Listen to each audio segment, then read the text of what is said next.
Ndugu zangu, sambamba na hatua zote tunazoendelea kuzifanya, niwaombe sana kuipenda, kuitunza na kuilinda miundombinu hii. Imesemwa hapa, fedha nyingi imetumika, utaalamu mwingi umetumika hapa. Sasa tumetengenezewa tutunze, tusiharibu. Tutunze litufae leo na litufae kesho. Tunajua tulikotoka.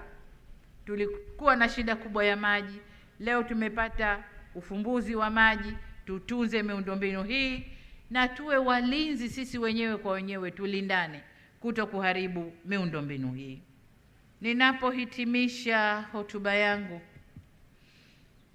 nirejee kusisitiza kuwa miradi hii tuliyoizindua na kuweka jiwe la msingi ni uwekezaji mkubwa tunaofanya kwa ajili ya ustawi wa wananchi wetu wa Kizimkazi na maeneo ya jirani. Kwa hiyo ni wajibu wetu na ni lazima, ndugu zangu, tuitunze miradi hii.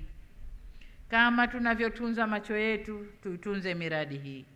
Miradi hii ni uhai wetu, ni fursa zetu, ni uchumi wetu na ustawi wa maisha yetu. Vile vile nisisitize kwamba uwepo wa miradi hii tumeweza kuijenga na kuileta kwa sababu nchi yetu ina amani. Na nawashukuru waliocheza ngoma pale, wamesema Kizimkazi ni amani, Kusini ni amani. Niombe sana ndugu zangu, tuendelee kutunza amani yetu ili tupate maendeleo zaidi. Na hii ndiyo maana ya mapinduzi. Tunaposema mapinduzi daima, mapinduzi yalishafanyika, sasa mapinduzi ni ya maendeleo. Tunapindua yaliyokuwepo ambayo tulikuwa nyuma, tunaleta maendeleo bora zaidi. Hiyo ndiyo maana mapinduzi. Naomba tutunze mapinduzi yetu.